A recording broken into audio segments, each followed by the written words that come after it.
Yeah, when it comes to testimonies about what this program's done for our kids, I recently had a student come into my office, crying, upset. Typical high school, her friends betrayed her. They betrayed her trust. They're spreading rumors, and all these things, terrible things that we need to do something about. But ultimately, not the end of the world. We hold their hands, we guide them, we help them to go back to prayer and to faith, and to say that this is shining a light on the things you don't want to be in life. This is going to help you be a better person. Will there be consequences? Yes, but it will help you be a better person. She came in, she was upset, and she's talking like, I deserve this. My friends treated me this way and I deserved it because I'm just not a good person. And sure enough, I look at our Virtue Equals Strength roster for the next month and I'm like, but I've got you on here nominated for Hope. I wasn't going to announce the nominations until tomorrow, but I've got you right here. So let me just read you what this teacher said about you. And then let me tell you why I also think you're a good person. But let me tell you that regardless of how you see yourself, regardless of how you wake up feeling, you have a reputation here for being, it was Hope. Hope was the virtue that she got. You have a reputation for being a very hopeful, optimistic, positive person.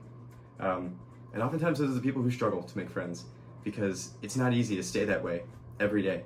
And I learned that, you come here every day with a smile. You come here, and I look forward to being on campus with students like you because there are some days where I want to crawl under my desk and I want to go to sleep. And I'll just pretend this day isn't happening and I'll start over tomorrow. But she truly was living out the virtue of hope, and I think hearing that, it really helped her to identify who she was.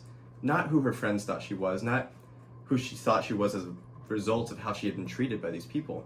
Because again, it's petty, it doesn't mean anything. And she deserves better, all of our students deserve better.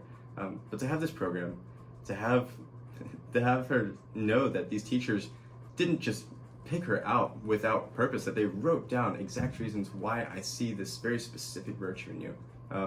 It really did lifted her up, and it made her day, and I've seen a huge change in her school year. She used to walk around alone, eat lunch by herself, kind of jump group to group, but she's had consistency. She's come in here occasionally, just to talk it through. You got to do check-ins.